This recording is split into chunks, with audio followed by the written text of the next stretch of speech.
Hi guys, welcome to Lila's Best Eats, where I'm always doing it right. On this channel, I'll show you how to eat the food you love. I'll show you, of course, how to do it in a fashion that's healthy, beneficial to your body, and if you follow my channel, you know I'll show you how to do it without compromising the flavor or the integrity of the food. And in today's video, we're going to be getting into a Rice Krispie Treats recipe, but not just any Rice Krispie Treats recipe. Today, we're going to be getting into a Rice Krispie Treats recipe from a cookbook that was gifted to me by my dear friend Maya last Christmas.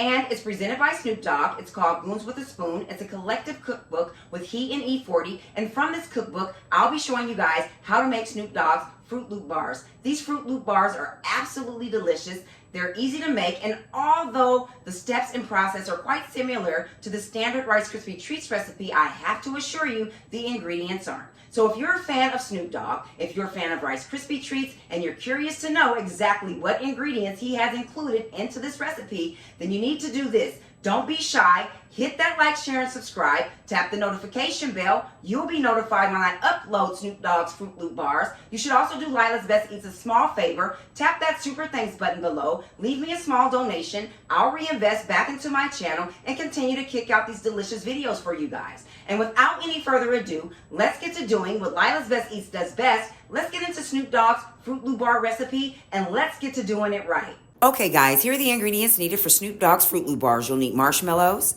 plant-based or regular butter, a box of Rice Krispies, vanilla extract, a box of Fruit Loops, and a bag of Ghirardelli white chocolate chips. For the exact measurement ingredients, you'll need 1 16-ounce bag of marshmallows, 4 cups of Rice Krispies, 2 cups of Fruit Loops, 1 cup of Ghirardelli white chocolate chips, 6 tablespoons of plant-based or regular butter, and 2 teaspoons of vanilla extract.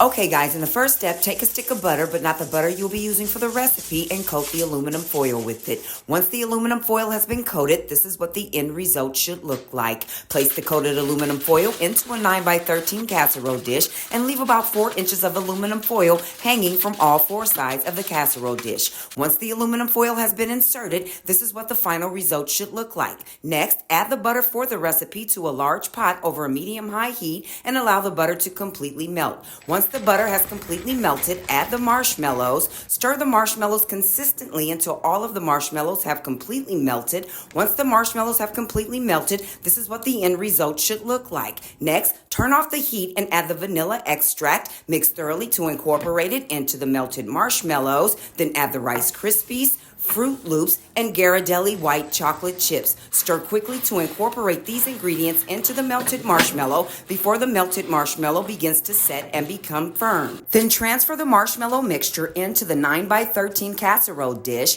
and use a silicone spatula to press and spread it out evenly. To ensure that the mixture has been perfectly packed and spread out evenly, put on a plastic glove to complete the process. Once the process of packing and spreading it out evenly is completed, this is what the final result of that step should look like. Next, place it into the refrigerator for a half an hour for a quicker setting and allow it to become firm. Once it has become firm, take it out of the refrigerator, lift and remove it from the casserole dish. Use a sharp knife to cut it into 24 squares. First, start by cutting 3 horizontal rows. Then cut it into 5 vertical rows. Once the Fruit Loop bars have been perfectly cut into 24 squares, this is what the final result should look like. They should be about 2 inches thick in size, have plenty of vivid color from the Fruit Loop, lots of Rice Krispies, and plenty of marshmallow. Here's a closer look. Go ahead, take a bite. In the final steps, place the Fruit Loop bars onto a serving platter of your choice and enjoy. If you enjoyed the video, subscribe, give it a thumbs up, leave a comment, share my content, let people know. Lila's Best Eats is always doing it right. As always, thanks for watching. I appreciate your support, and I'll see you again next time.